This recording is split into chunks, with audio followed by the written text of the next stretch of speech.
would say in New Zealand. Welcome to distinguished guests, speakers, attendees and our ADB friends. I'm Misha Mannix-Opie and I'm the Executive Director for New Zealand Trade and Enterprise, the New Zealand G2G programme. I'm delighted to be moderating this session today with some of our key partners that I'm privileged to work with in New Zealand. I do say that broadly, however, as you may notice a few Australian accents out of a couple of them, but they do represent New Zealand organisations. New Zealand is a proud founding member of the ADB.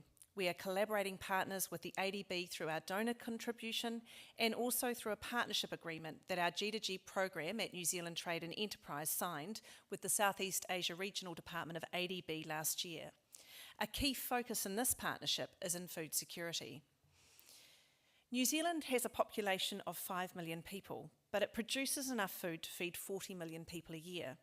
I think that's a great illustration of the significant experience and expertise that we have in sustainable food systems and the role that our organisations play in food security challenges globally and the challenges that ADB is seeking solutions for its developing member countries. Over the last 2.5 days, we've heard some fantastic presentations that have talked more about these food security challenges. In this session today, we're going to take you on a journey across 3 very different projects in 3 different countries. Our presenters are going to take you deeper into these projects that each have very unique approaches and showcase innovative strategies tailored to specific needs and context of their respective communities. After our 3 presentations, we'll then have a Q&A. Your questions will enrich this session for all of us, so we do look forward to your active engagement. So firstly, I would like to introduce Dr. Susie Newman, Director for the International Development Unit at Plant and Food Research New Zealand. Plant and Food Research, or PFR as we call them, is a New Zealand Crown Research Institute leading projects in sustainable food systems internationally. Susie has a wealth of experience in Africa, Southeast Asia and the Pacific and brings technical skills in agribusiness, horticultural production and post-harvest management research. I first met Susie in 2019 in Viet Nam as we looked to partner in a post-harvest project in passion fruit. Since then, PFR have continued to be a key partner of our projects in sustainable food systems. I remain completely in awe of the amazing work that Susie and her team are doing, making a difference in food security across the globe. Today, Susie will share lessons and insights from a dragon fruit project delivered by PFR in Viet Nam. She'll showcase how food security and incomes have been lifted as this development project has successfully transitioned to a commercial venture chasing royalties for IP-protected dragon fruit. Susie, welcome.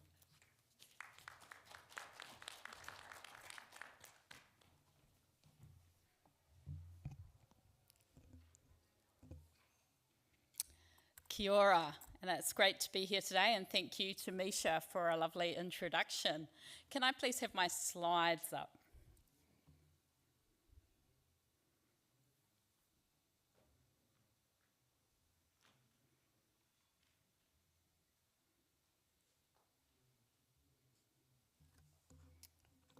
Whoa.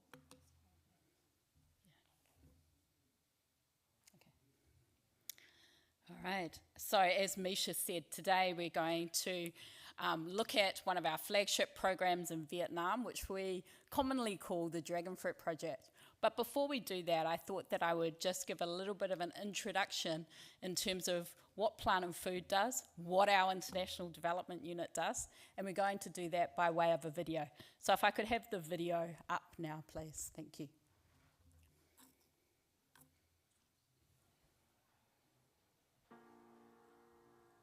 We live in a complex world. Food insecurity, gender inequality, climate change. These and other challenges make societies less productive, sustainable and just. At Plant and Food Research, we believe science can help create a better future. The impact of our development work stretches from India across Southeast Asia, Africa, the Pacific and the Caribbean. Our partnerships build capacity, lift incomes, and protect the environment. We handpick project teams from our roster of more than 600 scientists and development specialists. Across the Pacific, we're building food system resilience to climate change. In northern India, apple growers are becoming more productive. And in Vietnam, we're turbocharging the production and export value of dragon fruit and passion fruit. We're just getting started. Let's work together to find smarter, greener options that will help secure the world we all want to live in.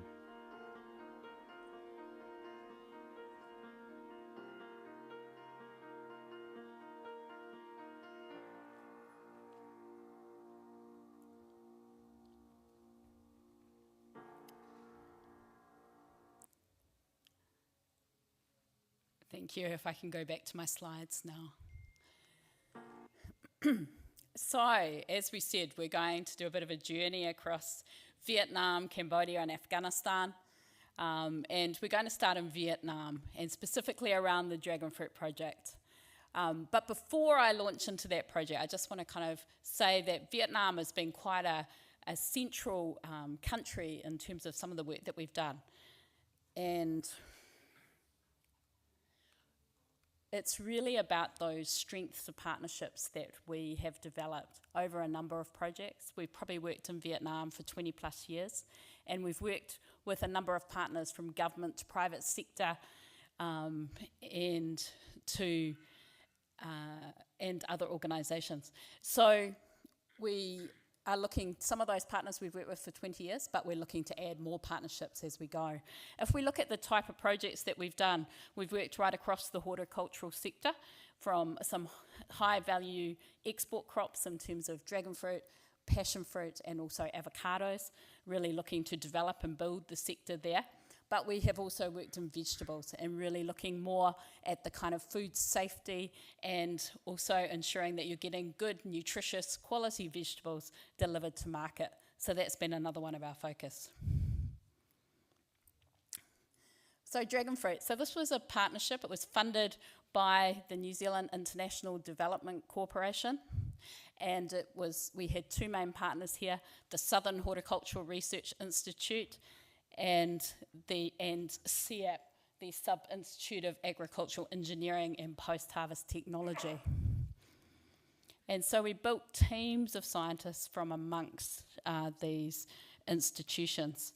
So firstly, let me paint a picture for you of dragon fruit in Vietnam. It is Vietnam's iconic fruit. So it's like, for us, the kiwi or the kiwi fruit in New Zealand. And so, as an industry, at an industry level, dragon fruit is worth about $1 billion US, and it has a strong export focus.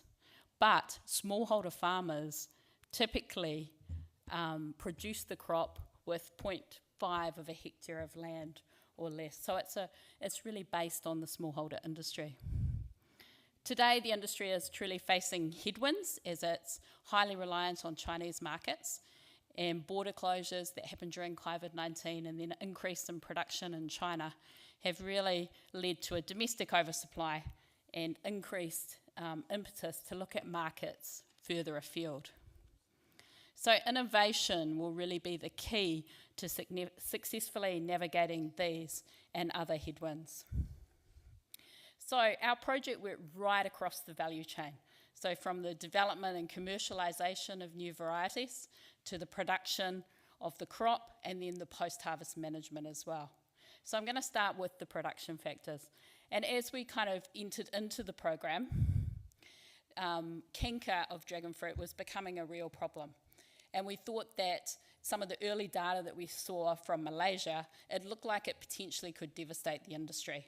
And so we got our Vietnamese and New Zealand scientists to really work closely together to determine how to control the disease, to understand the disease and then how to control the disease.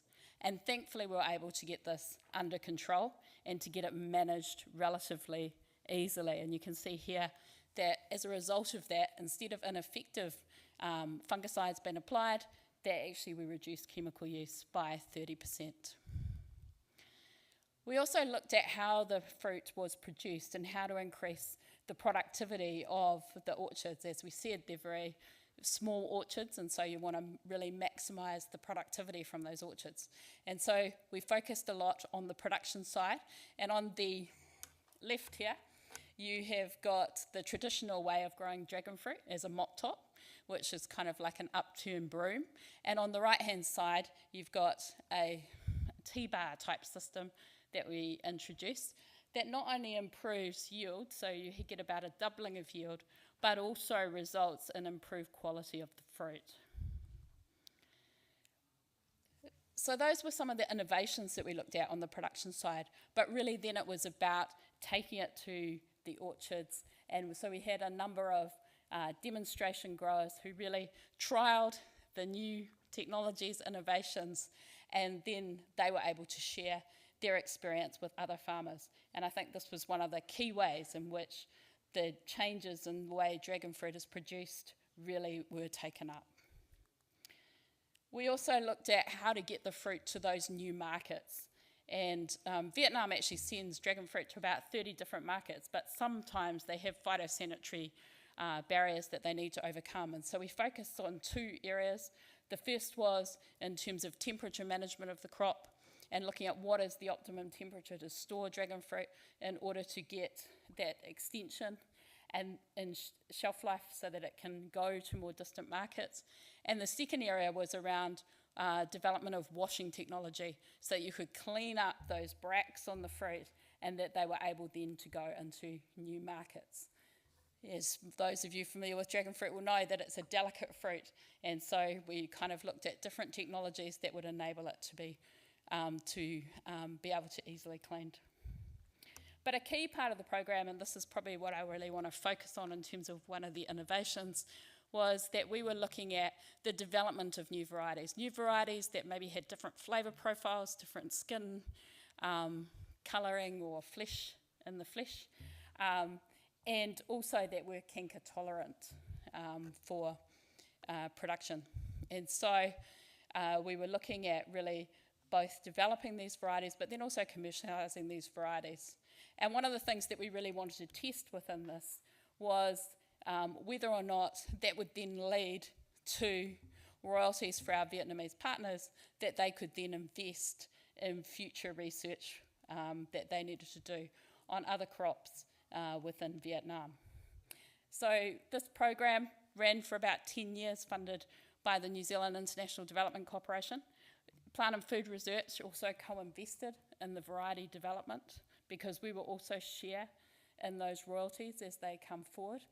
And now we're working with Venture Fruit, who is the commercialisation partner, in order to look at getting those varieties to market. And so there's further work that our Vietnamese partners are undertaking, looking at how improving the post-harvest life even further and being able to really ensure that consumers are getting a really tasty dragon fruit. But the real test of this will be in the future when we start to see the royalties that come back to our Vietnamese partners. Plant and Food Research is an organisation. We have about a third of our revenue that comes from royalties from mainly our kiwi fruit, apples and berry varieties. And so it'd be great to be able to see our Vietnamese partners in the future have a similar model that enables them to invest in future research. So that is one of the things that we've been really looking at within this project. As you can see, it crossed the whole value chain. It really went from farm to market and also before market, really, in terms of the development of new varieties. So I might leave it there, but that's just a snapshot for you today in terms of the dragon fruit work. Thank you.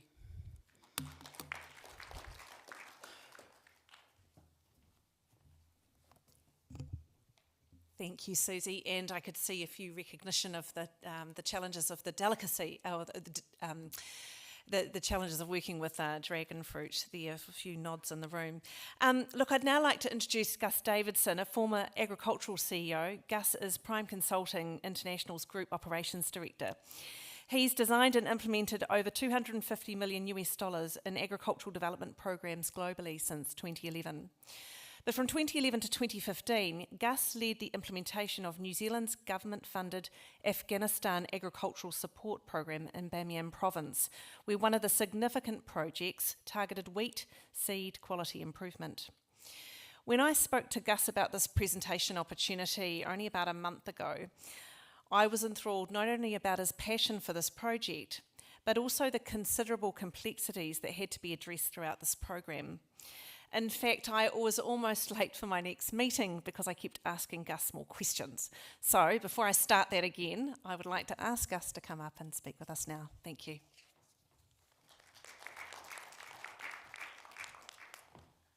Good afternoon, and thank you, Misha, for that introduction. If I could have my slides, please.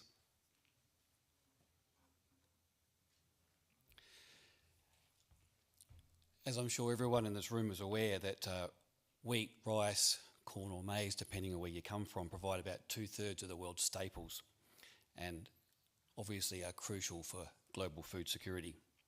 When it comes to Afghanistan, wheat is extremely important. In fact, it's about 70% of the annual cropped area consists of wheat, and it underpins subsistence and food security in Afghanistan.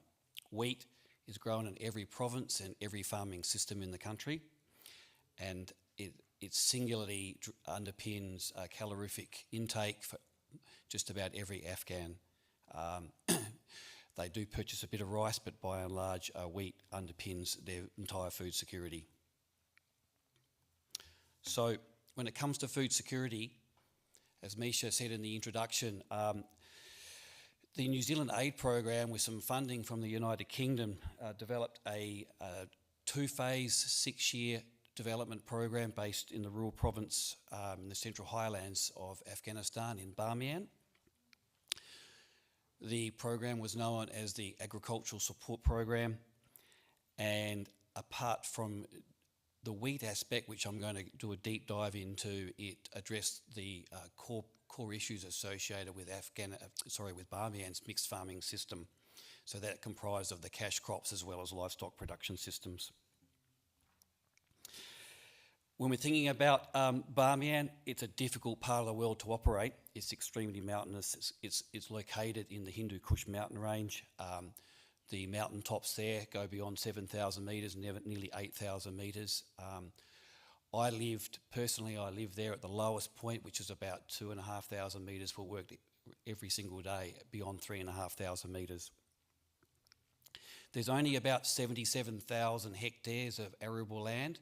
Just 4.3% of the entire province can be used for arable purposes, and that is strictly confined to riverbeds. The province, given its mountainous terrain, is obviously cold, is extremely dry. It's pretty unusual for it to rain in Bamiyan. The entire precipitation consists of snowfall over the winter season, and that averages about 370 millimetres per year. Because of its location, because of the short growing season, I'm sure you're starting to appreciate, food security is an underlying concern for all Bamiyanis, especially those that live in the southwest of the province, because it is it's the highest part of the province. It's extremely remote, and often they are locked in by snow for up to 7 months of the year. It's heavily populated. It was prone to drought well before climate change started to impact, and we can talk about that as well. But also, as I just mentioned, we have long, cold winters. So, because of the topography and agriculture being confined to the river valleys, it's based around a single crop cycle. So, one thing that Afghans used to do very, very well before we even went there was they intuitively understood about the need to rotate their crops. So principally that consisted of 1 year growing wheat, 1 year growing potatoes. Bamiyan produces about 60% of Afghanistan's potatoes. All the water that is used for crop production in Bamiyan comes from snowmelt. It's all done by irrigation canals, ditches, and as I used to jokingly say, Afghans could make water run uphill. That was incredible to watch. The soils there are quite calcareous. They lack an organic material, and from years and years of single crop focus, the soils that were fairly well depleted in terms of organic matter. So a typical farm household in Barmian, they're growing wheat obviously for subsistence.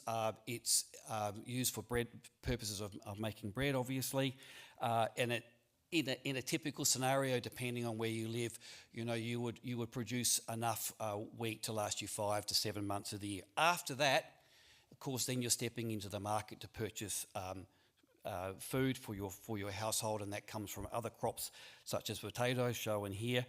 And the potatoes are grown even in the more limited to even the more fertile area, but Barmian also has quite a large livestock production system there, principally based around cattle, sheep and goats, of course, and donkeys are pretty much the beast of burden that used for all forms of agriculture before we got there.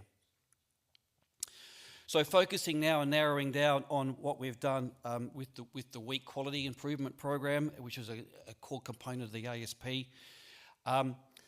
we significantly improved a local variety of winter wheat, just using pretty much simple practices and technologies that were applicable to the Afghan context.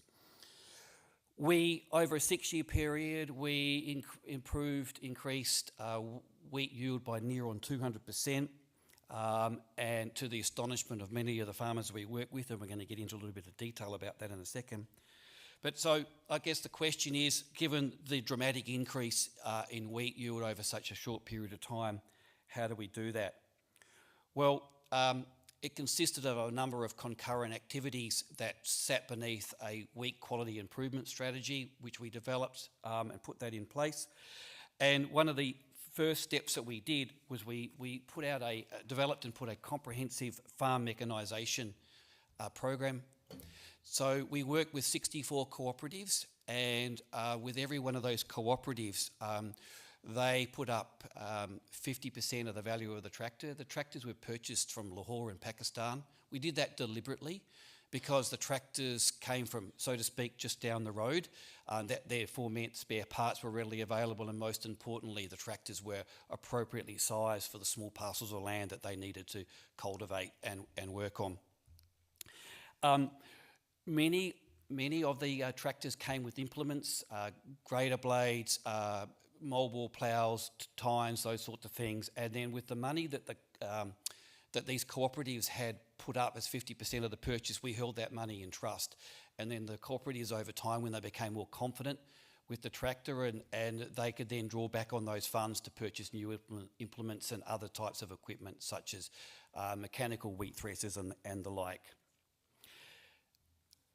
One of the most amazing things we had to do is that when we went there, as I mentioned, that beasts of burden, so we're talking about donkeys, bullocks, were used for cultivation. So farm mechanisation in rural Barmian just did not exist. I mean, it was very, very basic. So one of the first things we had to do was identify farmers from within each of these cooperatives that could actually drive a vehicle. We needed to be able to put them on a tractor, so they need to have the basic principles about how to operate a vehicle. Of course, they needed to be able to drive a manual gearbox, all these sorts of things. So once we had identified at least 2 farmers per cooperative, we then put them through an intensive training program so that we had confidence that they could operate the tractor. And then importantly from there, we then developed a setup where we had a wet hire principle. So by that I mean, for every cooperative, they had a system where they would rent out the tractor to their farmer cooperative members, and on the basis of an hourly rate, and that hire, of course, included the diesel, the operator's time, and of course a factor for repairs and maintenance, so the tractor could be looked after and for sustainability.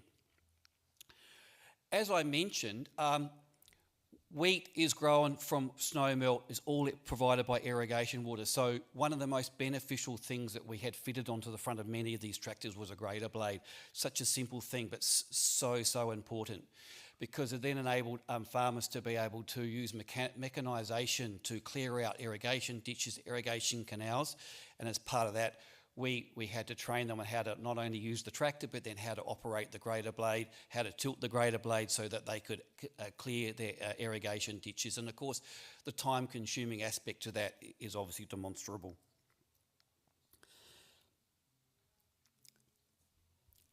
So whilst that was going on and we were training farmers on how to use the tractor and all of that aspect, we had another very important concurrent activity going on, and that was negotiating with the Ministry of Agriculture, Irrigation and Livestock about what we wanted to do with our seed quality improvement program.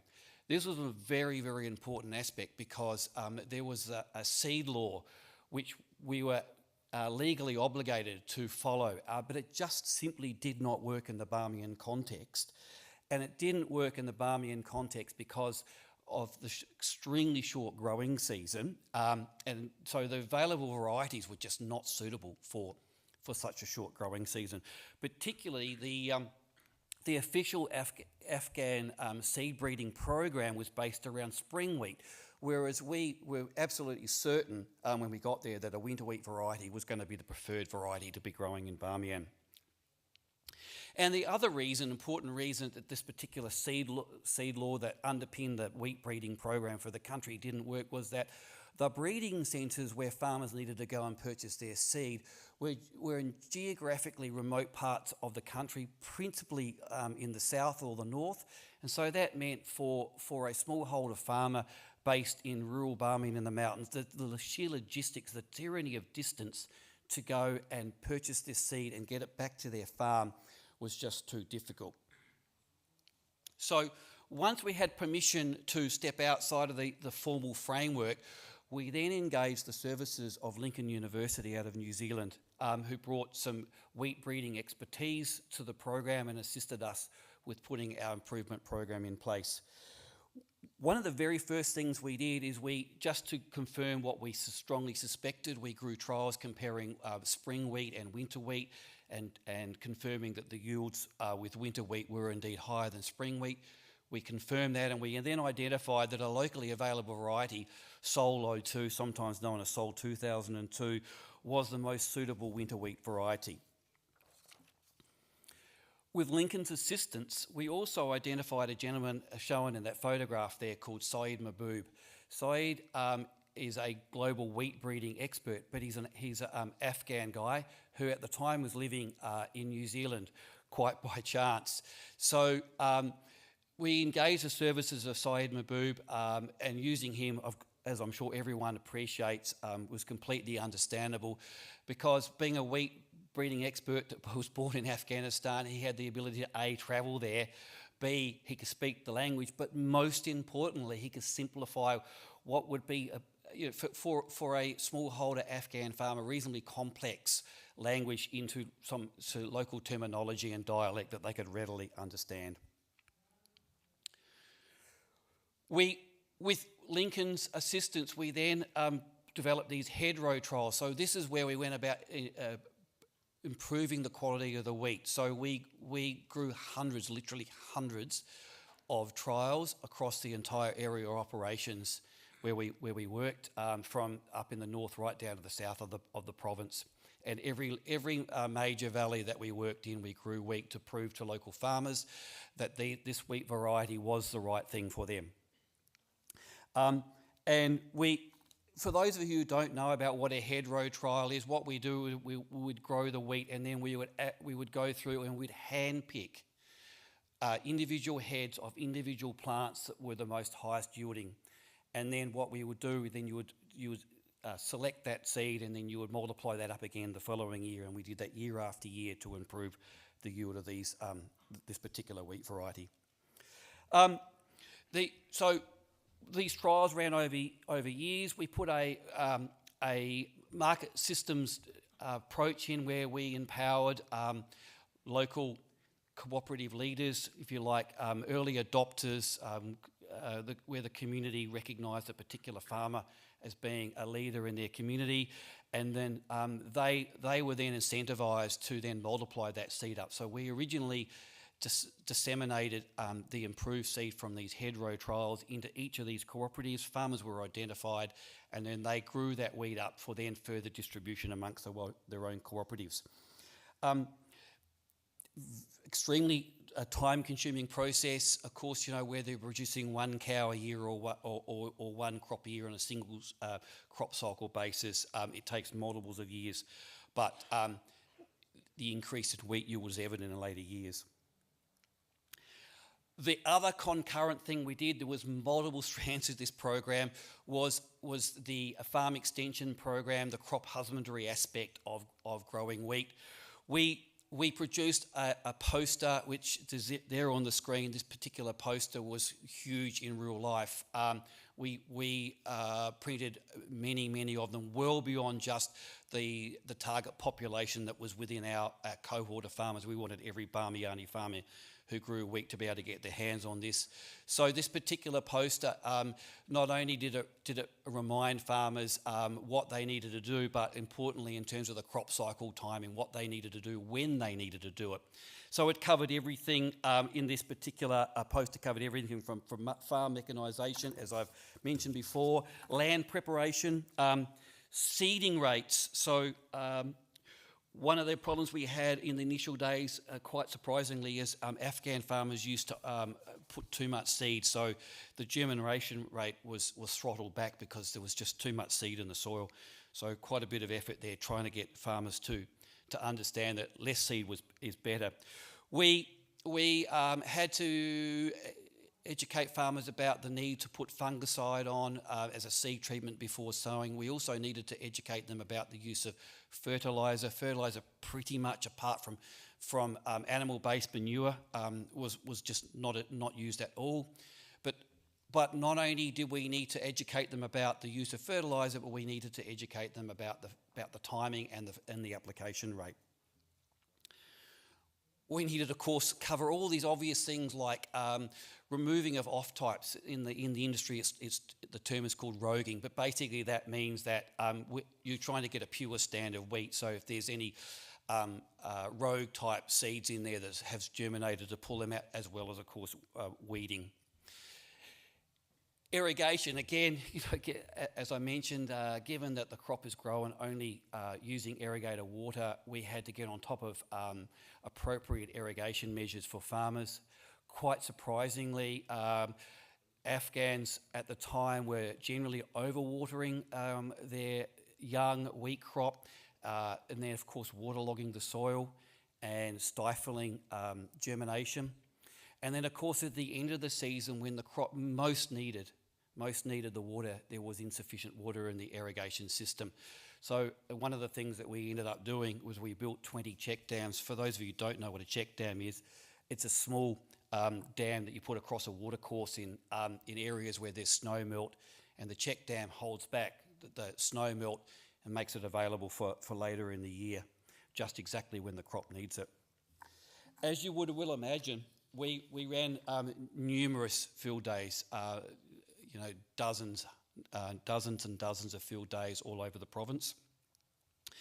And I've got to say, in the beginning, it was really quite difficult trying to get the farmers to come along and understand that they could also do this, because we needed to prove to farmers that a dramatic lift in yield was absolutely achievable by them, and to quote them, it wasn't white man's magic, which was exactly what the expression was told to me, that initially that this was white man's magic. Of course, anyone who's involved in the development game, and it's a particular passion of mine, and that is unintended consequences. Yes, we had some unintended consequences. One that immediately comes to mind is that where we grew these hedgerow trials, we used to always rent the land from a particular farmer. We would always put the hedgerow trial in a high traffic location, so obviously alongside a road, near a village, so that as farmers went to the village and back to their farms, they would see our trial and then obviously ask questions about what was going on there, and so on and so forth. We had one particular scenario where we had a wheat trial with a particular farmer. Our wheat trial, the crop was above the fence line. It was above the fence line because, of course, this was an improved wheat variety. It was effectively being mollycoddled. And his wheat crop, of course, didn't look anything like ours, and caused embarrassment to him, and it also cost him a bit of money because he was so embarrassed by the fact that our wheat stand was significantly better than his. He rushed out way too late in the season. He purchased fertiliser unnecessarily and put it on, and for no extra gain. So, all these sorts of unexpected things happen when you're working out there in the field. talking of the field, we spend a lot of time in the dirt and the dust, and for that matter, the muddy irrigation ditches, bringing farmers along, drinking the tea, and encouraging them and demonstrating that, you know, that they could actually do this. And at a particular field day, finally, I knew that we'd got the message across when, in an unsolicited manner, a particular farmer stood up and he said to his fellow peers, "If you are here for the per diem, please leave now. If you are here to improve your wheat yield, please stay." And it was at that point I realised that finally we got the message through, and farmers realised that they could actually improve their wheat yields. So we had an immediate lift in wheat yield when we went there, and if you so to speak, that was the low-hanging fruit. So this is the crop husbandry practices, weeding, applying fertiliser. But when it comes to wheat quality seed and delivering an improved seed, that takes time. So therefore the larger yield increase does not arrive until many seasons later. And of course, this is a very important aspect about agricultural development programs. They net, you know, as a bare minimum, ideally they need to be 5 years and probably even 10. Just doesn't matter, as I said before, if you're breeding one calf a year or one crop a year, you need time. Just in this particular chart here, you can see there the two red bars. That is the actual equivalent per hectare yield for the improved wheat seed. So that just shows you what the genetic potential of this particular local seed, when it, as I said before, when it's been mollycoddled, basically has music played to it. That tells you what exactly, we put exactly the right amount of water at exactly the right time, fertiliser application rate, the right time, etc., etc. It just shows you what potential the particular variety has, versus in the blue line when you start putting it out into farmers' hands, and you know the reality of what it actually can do out there.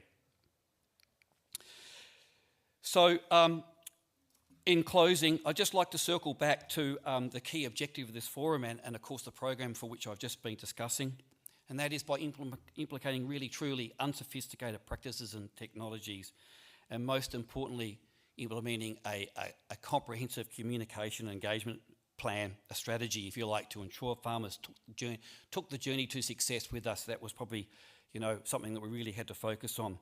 As I just mentioned, you know, time is needed to do such things, and an adaptive approach. Inevitably, you end up coming across hurdles, and you need to redesign or rethink your approach. But you know, as demonstrated, good results are achievable. As far as the aspect around farm household and income and underlying food security, this particular program in Afghanistan improved farm household income by about 53% over the 6 years. And importantly, wheat, which is the non-cash component, remained at about 30% throughout the 6 years. So we grew wheat yield at the same rate as we managed to increase other aspects of the program, such as the sale of potatoes and other livestock. Finally, my final thoughts on this is that, you know, when it comes to development, sustainability is absolutely critical, and to that end, I went back in 2019. I met with farmers that we used to work with. I met with Department of Agriculture staff and representatives, and it was absolutely amazing to see that this quite simple market system approach that we put in was still working. Farmers were still incentivised to be identified and incentivised to be able to continue to improve the strain of the variety of wheat that we had produced for them. But most importantly, the crop husbandry aspects were hard-coded, if you like. So they were still diligently weeding their crops, still applying fertiliser and the like. And of course, ultimately, that ensured that the high wheat yields remained at that time. So thank you very much.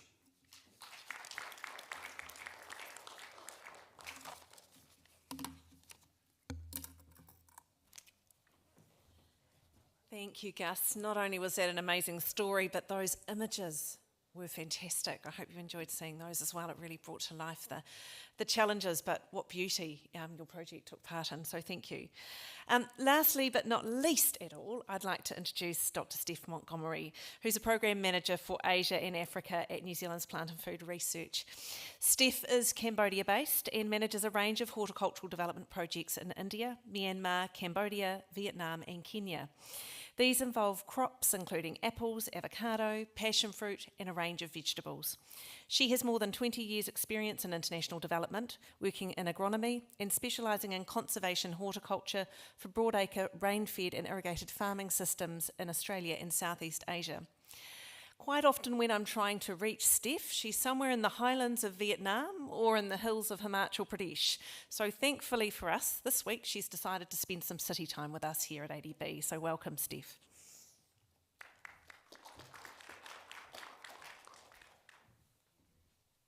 Thank you, Misha. And I think my family think I have a glamorous lifestyle. My friends think it's difficult, and I don't know, I think I find city life the most difficult. So I'm most at home in the jungle or in the field, but it is really nice to be here at ADB this week and to be with you all, and been hearing such fascinating things. And I think before I start, now that I've got the microphone, actually two of them, I'd like to reiterate some keywords that came out from Gus's talk just now, that seeing is always believing, no matter what country you're working in. You can't beat it. And it does really go to make really big inroads. So it's so important to keep those trials happening in the field and the grassroots happening, no matter what we're doing with AI or things in the cloud or where else. In the field is definitely always so important.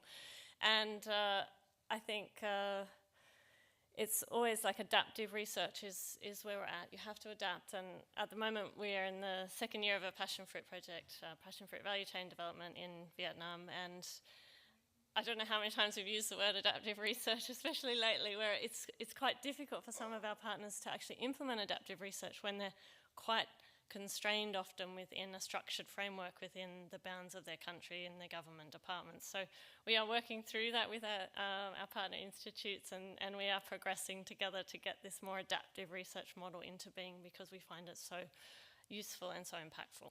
But anyway, I'm actually meant to be talking about Cambodia and raising the bar on quality standards in horticulture in Cambodia, where I am based in Battambang in the northwest, and I've worked in Southeast Asia for around 20 years, but this project has been going since 2017.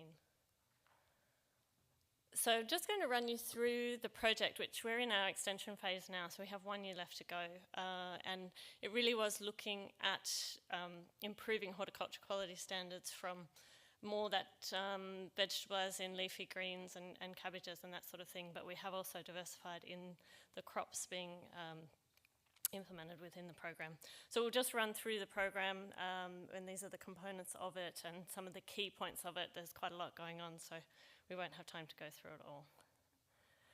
But basically, we were focused on horticultural sector growth through delivering for that market demand that's coming through for high quality, safe produce, which has really risen in demand over the years in Cambodia. And previously, there was a lot of produce coming in, particularly informally from the neighbours, every day into the wet markets of Cambodia. So it was really hard to actually tell how much produce was being produced in country domestically, but it was around a third of what was on sale, is predicted.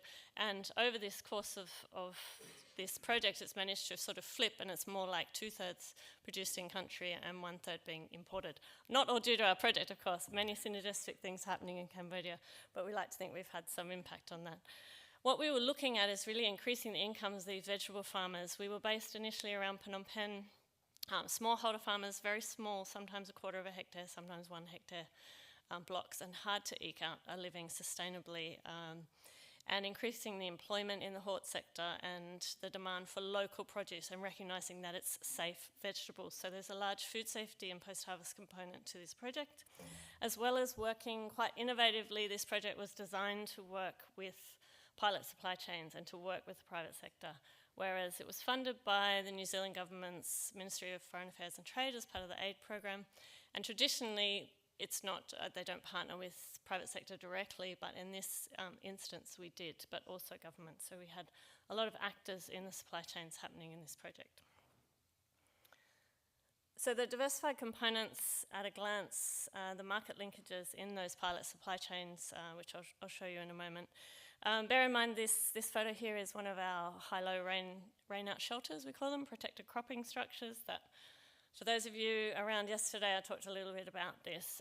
It's one of our new innovations that we've been trialling last year, and we're rolling out more this year, and it's really having an impact on the farmers' productivity and incomes. So that ties into our sustainable production system. So always around agronomy production, so integrated pest and disease management, reducing the cost of production, increasing the safety of the food produced. So there's that large post-harvest and food safety from the farmer right through the collectors, processing, and the end use into the retail market. The quality assurance program, when we started on this project, partnering collaborative with GDA, the General Director of Agriculture, they really wanted to introduce a global gap type system, we call it CAM-GAP, into Cambodia, but they were a bit stuck. It just didn't quite have the next steps to move forward. And New Zealand being such a focused export market country, we do have a lot of experience in the realm of quality assurance and that market access and providing those standards. So we were able to assist them and worked collaboratively to establish CAM-GAP and implement it, and the compliance that goes along with it, and also bring in some of our global GAP trainers and people that work very globally in the industry to train them up. So they've had some really good experience and knowledge sharing and exchange go on, and we have CAM-GAP now implemented. So what these pilot supply chains look like is going from the farmer in the field and then often into agricultural cooperatives, which we're increasingly seeing a number of in Cambodia, which are really helpful for, of course, the extension model and the train the trainer and the train the farmer type models and disseminating out the information. We've partnered with different people collaboratively along the way in there, from World Vision to local agricultural cooperatives to other NGOs, to really make sure that we're all working together in this hort space and to get the messages and the best management practices out there. Then what tends to happen is we see the wholesalers who here they're handling cabbage working directly with these agricultural cooperatives or these collectives. It's easier for them obviously to work with one than 40 or 50 or 100 smallholder farmers and coming in. So when we train the farmers in the best management practices, that will see them CAM-GAP aligned and go into these wholesalers that then can certify that they've got CAM-GAP aligned vegetables coming in. It's a much smoother thoroughfare and pathway for things to get to market. Of course, you've got the government in the top middle there. We had a food safety forum last year with government in Phnom Penh, bringing everyone together to really discuss the outcomes of the project and to discuss the ways forward and to making sure this quality assurance in this sector works. And lastly, once they are CAM-GAP aligned or safe vegetable aligned, they will go into the supermarket. And for the first time when we created this project, these pilot supply chains to test out the theory actually enabled wholesalers to get contracts with retail supermarkets in Phnom Penh, like Aeon and Chipmunk, amongst others. So this is what you'll see in the supermarket. There's quite a big push to let people know that it is local produce, it's safe. There's a QR code, they can look at the traceability of it and the production, and that actually has a safety system within it where it expires regularly. It's a little bit complicated, but it's the government are working through it and making sure it works. So from the sustainable production system side of things, it's really the basics, like Gus was saying earlier, the best management practices, your integrated pest and disease management that the farmers are unaware of. There's been a lot of hard chemistry often available to farmers over time, especially in vegetable production. There's a lot of extra spraying that goes on, prophylactic or otherwise, or because my neighbour is doing it, and not necessarily knowing about integrated pest management, good bugs, bad bugs, economic thresholds, when to spray, and importantly, what to spray, and what is safe and what is not. So things like that, which we've seen a lot of impact from. Along with other techniques like fruit fly baiting and other activities within, and really understanding the why they're doing these improved practices, why they're changing, what they've done for so long, so they can then make informed decisions themselves. Because obviously, we're not always going to be there, or PDAF, who we're also training and bringing into this, are not always at hand. So we want farmers to understand the why and to make these informed decisions for themselves. So I do want to mention again our rain-out shelters, because we do think this is the way forward with heat waves in Cambodia and increasing temperatures. It is predicted that perhaps in firing in the south in the next 5 to 10 years, outside cropping just will not be possible for most of the year, because it will be too extremes in terms of the climate. We actually installed these, we did 10 last year. We're looking at low-cost rain-out shelters, so they still cost around $3,000 US to build and install. We use a local construction company who's very invested in the technology and the why. But you can get structures that are a lot more expensive, 3-4 times the price. So we're trying to find something that's affordable for the farmer, but even so, there is a bit of an inaccessibility still, where we'd love to see some more assistance and access to finance for farmers to enter this kind of next stage development for their production systems. But originally we put this in as protection against the heavy monsoon rains, because we see in Cambodia an inconsistency of supply to the market from really 6 months of the year. It's pretty much June to November. So if you're taking out half a year, this is really difficult for our wholesalers and our retailers to then guarantee domestic product, because it's so hard to source your leafy greens and those kind of vegetables that they want through those 6 months of the year. So therefore, by implementing these structures, we're getting increased food security in these local markets through the physical product, but also the cash flow for everyone in the chain, and empowerment through that, and enabling them to move forward in their systems in whichever link in the chain they're in. So it does provide, we call it a low-cost solution. We know it still has quite some cost, but compared to the higher costs, we're hoping it can become accessible if we can get into some of these easier access to finance. In Cambodia, microfinance is very expensive, and it's often the only access farmers have, and it's a minimum of 18%, often 22% or more in terms of the interest loans. But with land tenure issues, they have difficulty accessing other banking options. So some of our farmers, before the rain-out shelters, these farmers have managed to double their incomes just by using our improved practice techniques, the integrated pest, disease, and nutrient and water use technologies. So Mr. Savannah has doubled his income per hectare from $5,000 to $10,000 US. That's income, obviously, gross income, but he is definitely making a profit out of that. And he's now got protected cropping, so he will go even beyond that. Miss Tui Savon had a lot smaller area, only 250. She started with 300 square metres, and is now, with the increase in income, she also doubled her income, has managed to increase to 2,500 square metres, to increase her production, use it for household expenses, eat more healthily within the household, and provide education for her nephews. So we're seeing these kind of impacts throughout lots of our farmers. Mr. Sangvuti has increased from 2,000 to 5,000 US dollars per hectare through using the IPM. And now he has the rain-out shelter, and you can see he had cucumbers in the shelter just now. Most of our farmers that put the shelters in last year are into their third crop cycle already. So they're already seeing a lot more frequency of crop cycling, so therefore a lot more cash flow more regularly, but also better yields. So we did a comparison where in the rain-out shelter he planted cucumbers, and directly outside, so same soil, same everything, except the rain-out shelter, he also planted cucumbers. The difference was almost 3 times higher inside the shelter.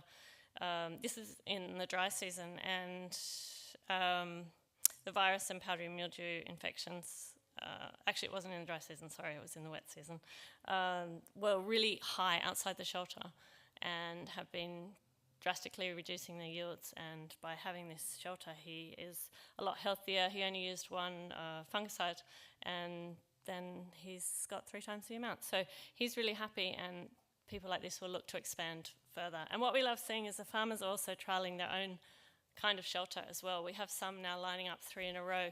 They might be smaller, they might be bigger, they might be a different shape, size, different materials, but they're really being innovative, and that's what we want to promote and see within the industry. Farmers are always so innovative, sometimes they just need a doorway to access or to think about something different that they pick up. From the food safety and post-harvest handling side of things, we did a large residue testing program throughout the chain and partnered with Pasteur Institute in Phnom Penh to get these results. We looked at contamination testing. We also partnered with the Royal University of Agriculture on this, and what we were able to find in the chain was, when we first did testing, there was a lot of contamination coming through, and because we were working with the whole value chain, we were able to go back and find out where that is happening, and it was happening in more than one place. So if we'd only worked with the farmers, we would have only picked up the contamination on farm and not the contamination that's actually happening further along the chain. So some of the solutions we came up with, we've managed to really reduce and eradicate, in some instances, the pathogens happening. So the farmers were very well intentioned and were washing their vegetables before they sent them to market, but all they had to wash them in was dirty pond water, which was adding a lot of pathogens.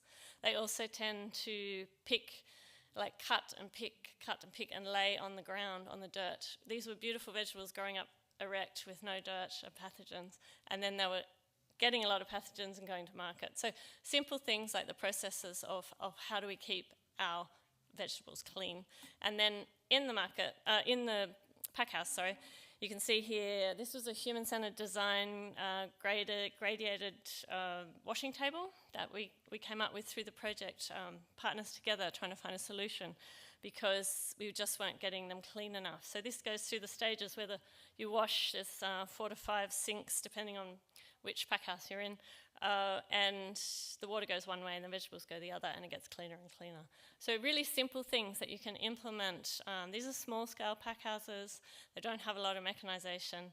They don't have a lot of access to power and high-powered mechanisation. So simple innovations that can help really make a difference in the chain and get you to where you need to be to CAMGAP standards and to selling your vegetables into these supermarket and retail outlets. So as I mentioned about the contamination before, in our testing when we started in 2017, 25% of our partner farm samples, which we took at random, exceeded the Cambodian levels, the Codex, and the Malaysian MRLs. When we came back in 2022, it was zero, eliminated. So everybody passed and would pass the international MRLs. So we were extremely happy with that result. And we can see it. We've seen the efforts that everybody in the value chain we've been working with has gone to. We started with 6 retail partners and about 3 provinces we were working in with farmers. We've expanded to more retail partners. I can't tell you exactly how many at the moment. Also more cooperative partners, and importantly out to 10 provinces now around Cambodia, as far as Mondulkiri and Battambang, so the northeast and the northwest. Also in 2017, the amount of E. coli in the samples, I was talking about the pond water earlier, was 18%. When we went back to test again in 2022, it's down to 1%. And the salmonella, which was also over 20% in 2017, was actually eradicated. So we can see that these small changes can make a difference, and the education can make a difference. If we look at CAMGAP just briefly, then we started as a process along a timeline, and this is just to give you an indication. I won't go through it all, but from a CAMGAP aligned checklist right through to assigning, importantly, GAP champions, which were like agronomists in the field and advisors that were trained up on all these practices. So they were key dissemination people. There were also key lead farmers doing the same job in getting those messages out and the implementation and adoption happening. And then through to last year, we now have a QMS system, group certification. We really have investment from GDA. The government are really on board this now. They're so happy with what has occurred in the 5 or 6 years, and they've really taken ownership and implementation of that. And it's been a really nice partnership working together. So from no one certified in 2017, we now have almost 1,000 farms that are certified at the end of last year. And that equates to, again, smallholder farmers, so it equates to around 300 hectares. Some of them are safe production and some of them are actually CAMGAP aligned, but you know that if they're safe production, they're over 50% aligned to the CAMGAP. So The farmers, we do give them a stepwise progression, so it's not a lot all at once, but it does make a difference, and then they can choose to continue on or not.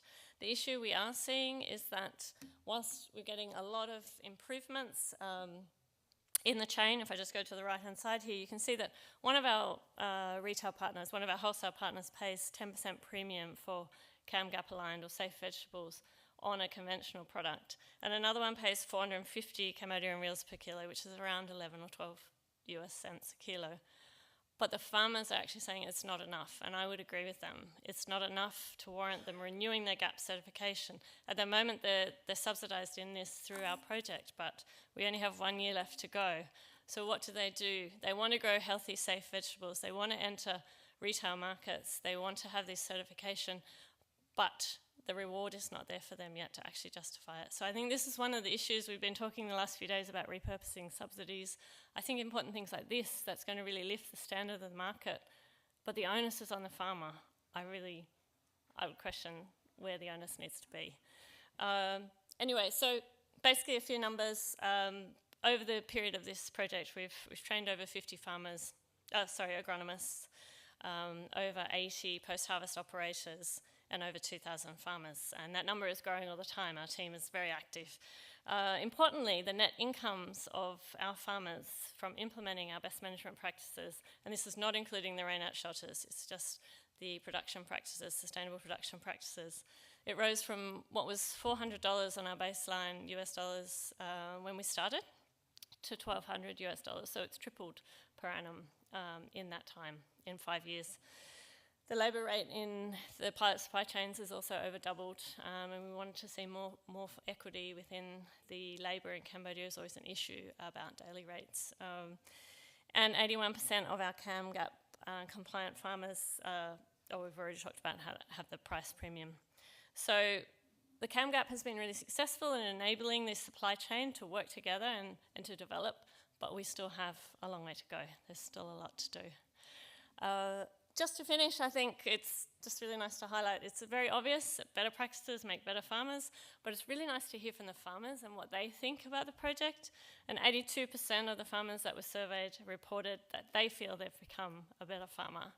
And to me, that's worth everything. And then 23% of them were very proud to say that they've been asked by others for advice on how do you do it, how do I grow stuff like that, how do I do what you do. So I think we can say that it's been a good model, and going forward we still have a lot to do, but we're really happy with the progress made so far. So thank you.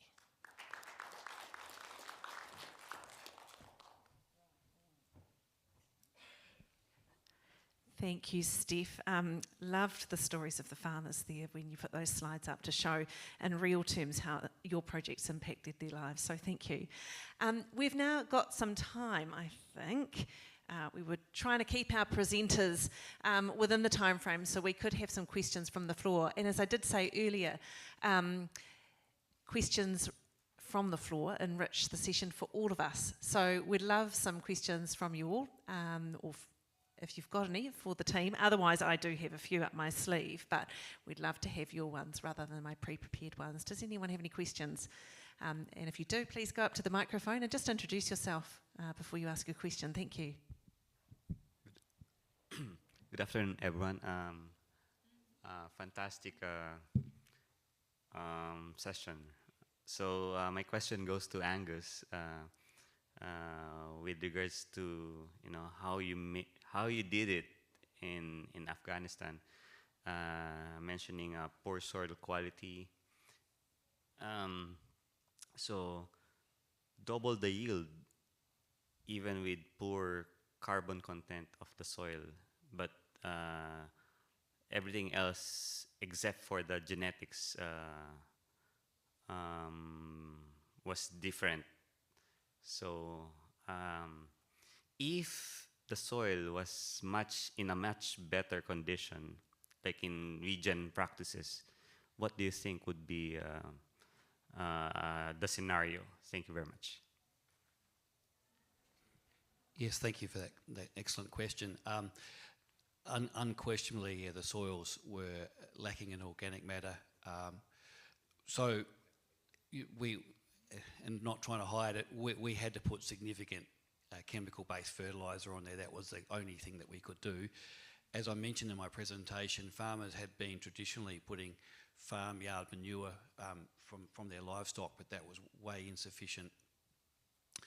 So I guess the direct answer to your question is if the organic matter and the soil structure was in a better state than it was, yields would have been, from the baseline, the yields would have been higher. It makes my mind think of another really important aspect was from literally decades of using beasts of burden to cultivate the soil. The soil structure there had a very, very hard clay pan about 100 millimetres below the soil. So one of the things that the tractors immediately addressed using mobile ploughs, we were able to break up that hard pan. So thinking about not specific to wheat, but also potatoes, they were able to penetrate a lot further down. So that absolutely helped. But we had to put a lot of chemical-based fertiliser on. I can't hide that fact. Thanks, Gus. Any other questions?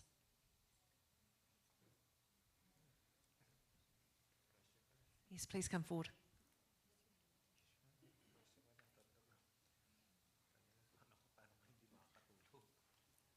Hi, I'm Belo Diquad of Radio Filipino America. My question is that I understand when you said Afghanistan, it's a war-torn country. Can you update us what is happening in Africa with regards to agriculture and distribution in the market? Thank you. I think your question is related to that since there's been a change in the regime, how has the country changed? I'm not sure I got your question, sorry. The question is, can you update us with regards to agriculture? Because here in the Philippines, we know that Afghanistan is a war-torn country. So it's the first time to hear that there is still parts in Africa that is not affected with war, because you're into agriculture in Afghanistan. Yeah, okay, I understand what you're asking. Yes, Afghanistan is a fragile and conflict-affected state. It's been on the World Bank and the ADB's list for a very, very long time. What I can say is I was lucky that Bamiyan itself was by and large pretty much isolated from most of the conflict. That said, since there has been a change of regime there, and in the interest of full disclosure, disappointingly the Taliban have taken every one of those 64 tractors back from these farmers. So they've gone back to using beasts of burden, unfortunately. So whilst, you know, I can't quantify what the impact has been, but I think everyone in this room could reasonably ascertain that agriculture has gone backwards as a result of having a very significant component, that being those tractors taken away from them. I think that answers your question.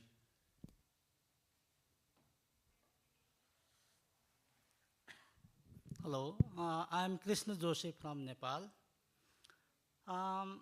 This is a question to plant and food research as a whole. In Nepal, kiwi, dragon fruits, and avocado, all the three exotic fruits are, coming up, spreading on their own. What I meant is without, a systematic R&D. And I learned you are working in Himachal Pradesh, and Nepal hills are, very similar to, Himachal Pradesh. So will plant and food research be interested to collaborate in Nepal to make, substantial contribution in terms of developing, a proper R&D value chain. And let me also link this with the emerging, problem. There is, widespread migration from the hilly areas and abandonment of the lands is, it's emerging issue. So, and in that context, there are very few people left there. So growing arable crops like wheat or other crops is it's very labor intensive, and it cannot be remunerative for the farmers. So what they will be interested to work on is either fruits or vegetables. So since you are focusing on these two commodities, I think I see a lot of scope for collaboration. Thank you. So thank you very much for your question.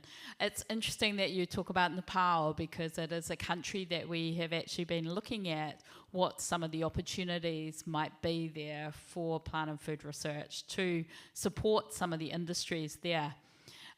We were very fortunate to have your ambassador to Australia and New Zealand come and visit us at our Auckland office, and to really outline some of the key issues that the country is facing. So we're really looking for opportunities to be able to work together. We have also a Nepali scientist who's very keen for us to go and work in Nepal. So we're currently exploring opportunities. So yeah, by all means, reach out to us so that we can have a conversation after today's forum. So thank you. Thank you very much.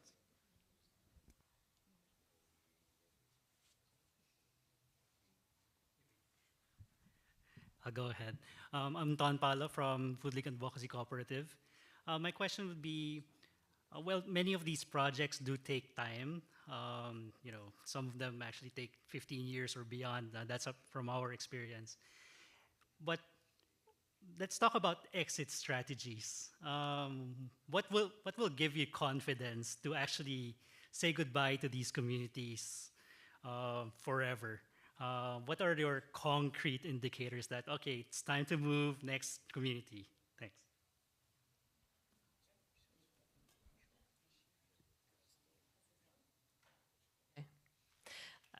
It's a really good question, and it's something we're always looking for a good exit strategy, because unfortunately you can't stay forever. Yes, and I do feel, it was mentioned earlier, that often the project lengths are not long enough, and there's so much more to do, and I do feel that's a real issue, and we do need to look. I know it's a funding issue and there's many factors, but we do need to look at the pathways and the segments, and what do we need to do, and how long do we need to realistically achieve enough to be able to exit with the sustainability of the industry in mind.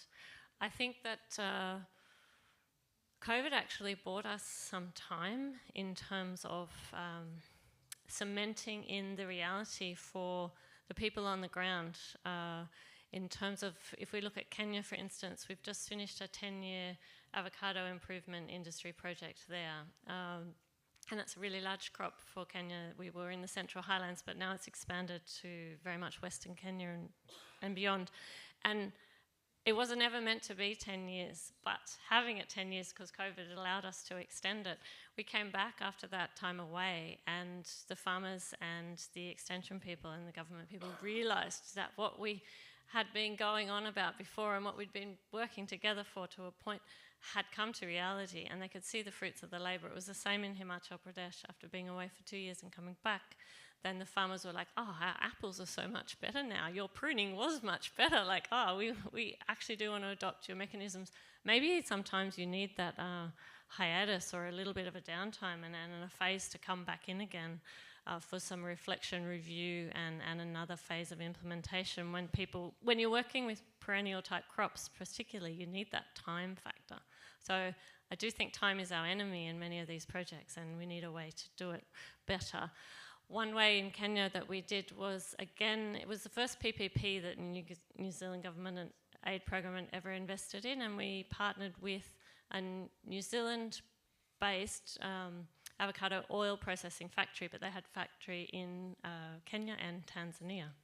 So we were able to use their base as our home when we'd come in country, because our scientists are not based in country other than me. They tend to come for short periods of time. we were really able to trial and experiment in a commercial factory, and that gets you, I think, engaging with the private sector gets you forward so much faster, and we found that also in Cambodia. So I'd say private sector engagement really does help.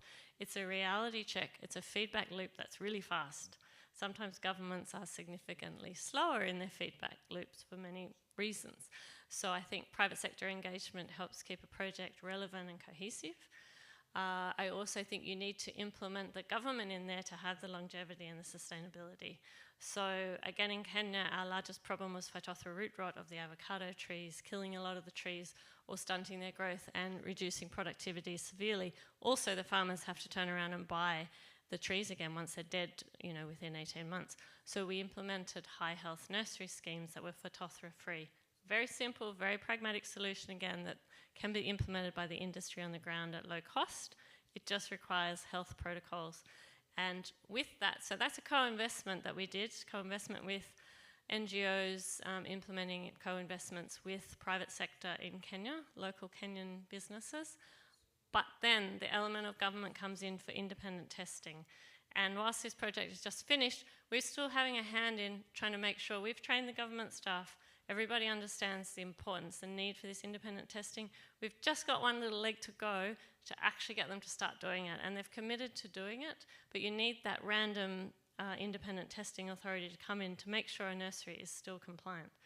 If you don't have it, then things go AWOL, things go, you know, awry. So I think it's those elements within, and then sometimes the time.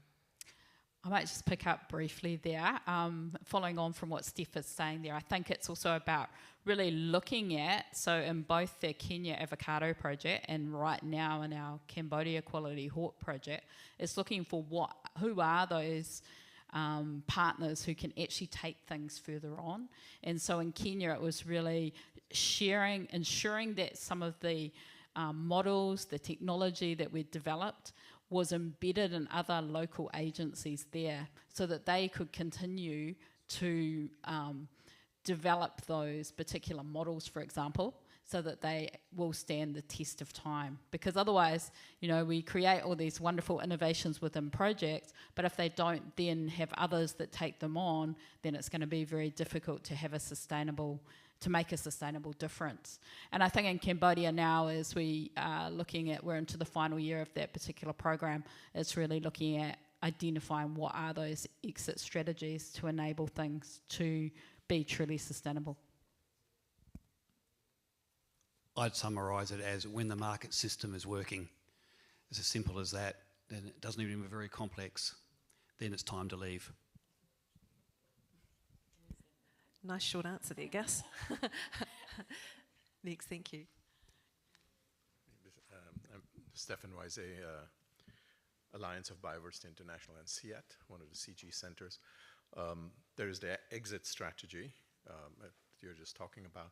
And I've been modifying my questions as I was hearing some of your answers, actually. But there is also the scaling strategy. And so, in your experience, what are some of the key elements that may need to be already built into an engagement, a project engagement, not just from an exit strategy point of view, but also from a scaling strategy so that multiple communities or multiple cooperatives may benefit from it without moving from a project to a new project, but really building on local expertise, etc. So what would the 2-3 critical elements be that one needs to keep in mind towards that scaling? Takes time, of course, but within that context. Thank you. And very country dependent. So I'll start off with Viet Nam. And I think, you know, as I mentioned, we had lots of different model farmers. And so then it was really farmer to farmer learning. And then that spread out to the key provinces where dragon fruit is grown. But equally, we had to get the innovations, the practice changes that have been developed as a part of the program endorsed by the government. Because if they were not endorsed, then we couldn't actually spread that throughout the other provinces in Vietnam. So I think there's different things within different countries. Yeah, very similar. As I covered, we did these hedgerow trials in every valley where we operated. So as I mentioned, there were 64 cooperatives We operated in more than 40 particular valleys up and down Bamiyan province. So to get scale, we ensured that farmers in every valley were exposed to what we were doing. We obviously had a local farm extension team that we trained up. We also ensured that the local Department of Agriculture had a team that we brought along with us as well. And one of the other important strings to the bow was having lead farmers, so industry leaders in their various cooperatives that could then go and train others, and that left the legacy when we're long gone. I'll just add one more bit. So I think Susie's right, it's different countries, different case studies, but I think working with as many actors as possible to ensure that your reach is there. So as I've described, we do always work with farmers. We do always work with government in some form or another, and increasingly so we always work with private sector now in some part of our project, and also NGOs and other sort of development partners. So you can get the messages out there from other linkages. And also, what I didn't say is we're quite small projects relative. We're not ADB, World Bank, USAID size. So we need that reach. We need other people to scale up for us. So it's really important that we have good innovations that people will want to uptake. And for us, Susie and I are in the International Development Unit, or Susie's the director, and we sit under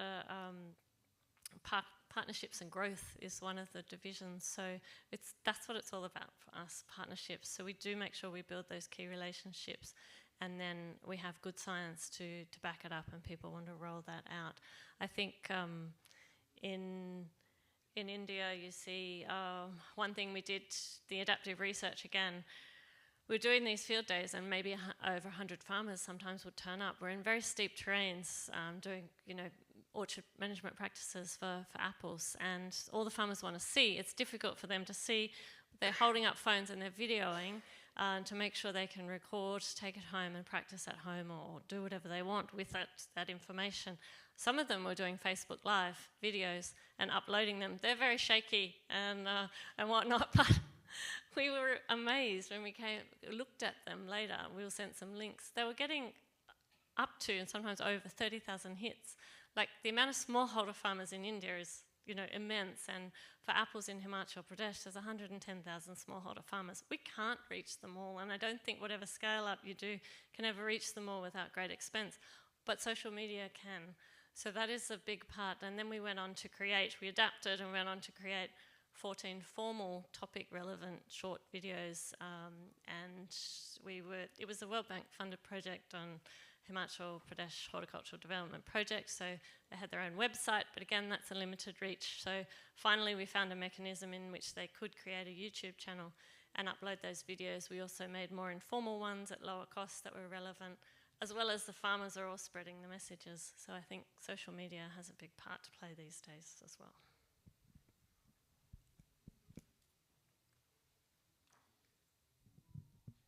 Hi, my name is Megal. I'm also a fellow Kiwi, so somehow, I don't know, it just fills me with pride to see 4 of you on the stage. But I'll cross the ditch and work for an Australian NGO called Action on Poverty at the moment.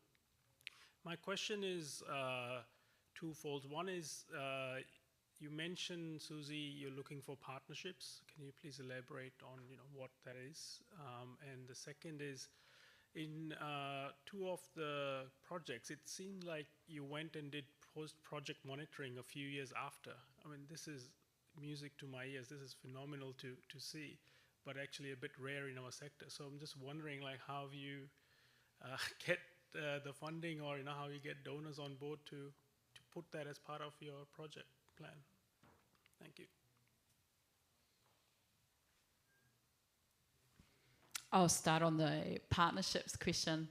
I think Steph earlier talked about that projects, only a certain life, and you can only do so much within a typical project timeline of 5 years. Even if you then get another 4 years, right? It's only so much. And so I think what we're really looking for is genuine partnerships where we're looking to work with like-minded organisations. Often they could be in different areas. So if, for example, I think within our Pacific program, changing tact here a little, we're really looking there to partner with organisations that are quite different to us. So perhaps, like, say, for example, some Pacific or New Zealand-based NGOs, because we see there that their strength is really in the community consultation and also taking things to scale. We've had some questions here about scalability, whereas plant and food research, our strength is really in developing those innovations, testing those innovations, piloting, coming up with the models that can be taken forward to scale. In terms of post-project monitoring, yeah, I've got some thoughts on that, but I might hand over to Gus first. Yeah, what a great question. Yeah, isn't it frustrating? A project ends and then there appears to be no follow-up. To answer your question, we went back there under our own steam. We didn't have any donor funding to do that. We went there back because we were proud of the work we'd done there for 6 years, and we wanted to go back there to ensure that that farmers were still continuing with what we'd done, and we absolutely saw that with our own eyes. But we did it under our own steam.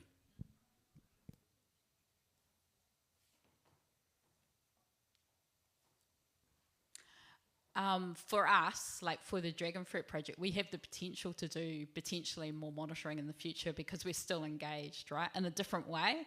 But I suppose there what we want to see is that our partners actually do develop those royalty streams, so we'll be keeping an eye on that.